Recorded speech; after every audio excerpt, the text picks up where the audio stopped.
বন্ধুরা, আজকে আমি আপনাদেরকে একটি সংখ্যার কথা বলবো, যে সংখ্যাটি লিখে আপনি আপনার পকেটে রাখুন বা আপনি আপনার ধনের স্থানে রাখুন, আপনার জীবনে এতটাই ধন আসবে যে আপনি সামলাতে পারবেন না। জীবনের প্রতিটি স্বপ্ন আপনি পূর্ণ করতে পারবেন এবং মনের প্রতিটি ইচ্ছাকে আপনি সম্পূর্ণ করতে পারবেন। আজকে আমি আপনাদেরকে বলবো যে সংখ্যাটি, সেই সংখ্যাটি হচ্ছে 897, অর্থাৎ 897। এই সংখ্যাটি অনেক চমৎকারী সংখ্যা এবং এই সংখ্যাটি লিখে রাখলে মানুষ অনেক ধনবান হয়। মানুষের জীবন থেকে আর্থিক সমস্যা, আর্থিক সংকট, অর্থের যে বিপদ, সেই বিপদ তার জীবন থেকে দূর করতে পারে। এই সংখ্যাটি মানুষ বিধিমতো লিখে রাখলে, মানুষ যদি ধনের স্থানে রাখে এই সংখ্যাটি লিখে এবং মানুষ যদি লিখে তার পকেটে রাখে, তাহলে মানুষ খুব শীঘ্রই ধনবান হয়।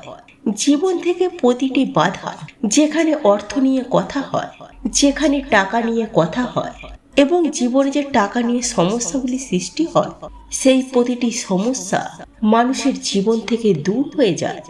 যে মানুষ এই সংখ্যাটি অর্থাৎ 897 এই সংখ্যাটি লিখে, যে মানুষ তার ধনের স্থানে রাখে, যে মানুষ তার পকেটে রাখে, আর পকেটে রাখা মানে আপনার পকেট সব সময় টাকায় পরিপূর্ণ হয়ে থাকবে।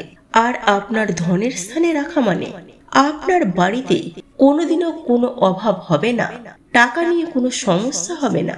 যদি আপনি ঋণে থাকেন, তাহলে আপনি ঋণ মেটাতে পারবেন, আপনার মনের স্বপ্নগুলিকে আপনি সম্পূর্ণ করতে পারবেন। তবে এই সংখ্যাটি লেখার একটি বিধি নিয়ম আছে, যার দরুন আজকের এই ভিডিওটি সম্পূর্ণ অবশ্যই দেখুন।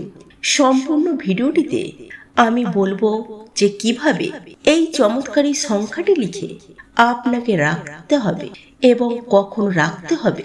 তো নমস্কার বন্ধুরা, যারা আজকে এই চ্যানেলে নতুন রয়েছেন, চ্যানেলটিকে সাবস্ক্রাইব করুন, পাশে দেয়া বেল বটনটি অবশ্যই ক্লিক করুন এবং এই ভিডিওটিতে একটি লাইক করুন এবং অবশ্যই একটি শেয়ার করুন, যাতে ভিডিওটি অন্যরা দেখেও উপকৃত হতে পারে।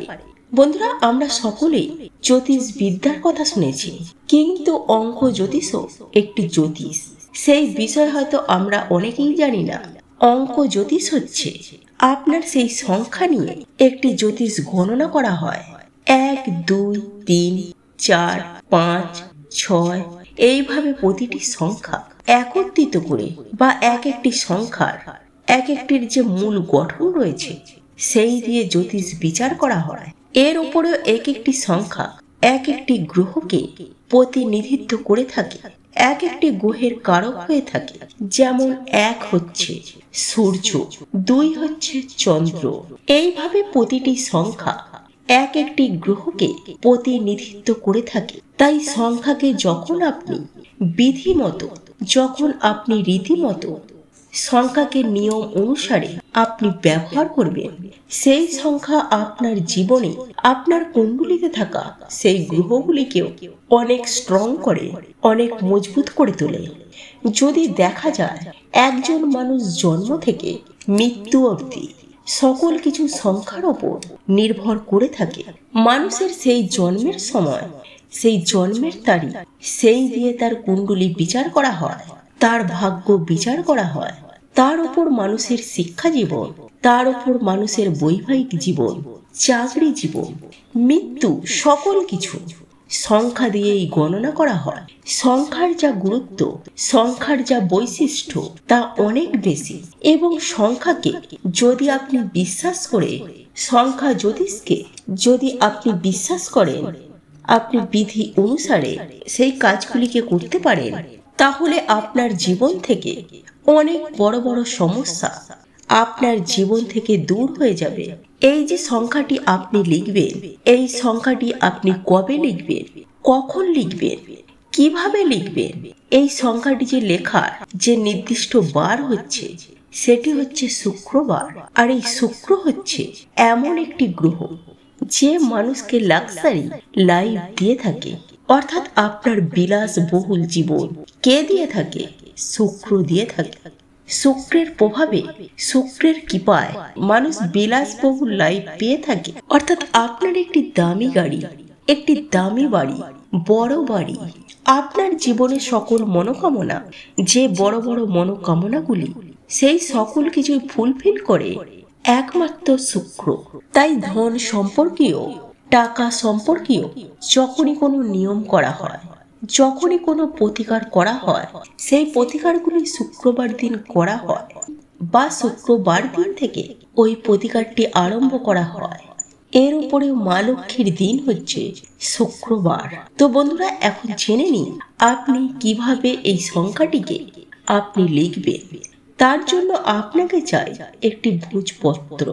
একটি ভোজপত্র আপনি বাজার থেকে কিনে আনবেন এবং তারই সাথে আপনি নিয়ে আসবেন একটি লাল কালির পেন এবং সঙ্গে রাখবেন এক টুকরো ছোট লাল কাপড়। এই তিনটি আপনি আগে থেকে সংগ্রহ করে রাখবেন। আপনি এই উপায়টি শুক্রবার দিন সাধারণত যে কোনো সময়ই আপনি করতে পারেন, তবে সন্ধ্যার পর এই উপায়টি করলে আপনি সেই উপায়ের যে রেজাল্ট তা আপনি অনেক বেশি পরিমাণে আপনি পাবেন। সন্ধ্যার পর আপনি একান্ত জায়গায় বসবেন, পরিষ্কার শুদ্ধ জায়গায় বসবেন, বা আপনার বাড়িতে যদি যেখানে পুজোর ঘর রয়েছে আপনি সেই ঘরে বসবেন। সামনে একটি তেলের প্রদীপ অবশ্যই জ্বালাবেন। ওই দিন আপনি সরিষার তেলের প্রদীপ জ্বালাবেন। সরিষার তেলের প্রদীপ জ্বালানোর পর লাল কাপড়টি একটি পাত্রের উপর রাখবেন। লাল কাপড়টি পাত্রের উপর রেখে সেই লাল কাপড়ের ওপর সেই ভোজপত্রটি রেখে আপনি সেই ভোজপত্রের ওপর আপনি সেই লাল কালির কলম দ্বারা আপনাকে লিখতে হবে 897, অর্থাৎ 897। এই সংখ্যাটি আপনি একবার লিখবেন এবং এই সংখ্যাটি লেখার পূর্বে আপনি শুক্রদেবকে আপনি অবশ্যই মনে মনে প্রার্থনা করবেন যে আপনার জীবন থেকে অর্থ কষ্টগুলিকে দূর করার জন্য। মা লক্ষ্মীকে অবশ্যই একবার প্রার্থনা করবেন আপনার জীবন থেকে অর্থ কষ্টগুলিকে দূর করার জন্য। এই কাজটি করার পর সেই সংখ্যাটি লেখার পর ভোজপত্রে আপনি সেই ভোজপত্রটিকে দুবার ভাঁজ করবেন।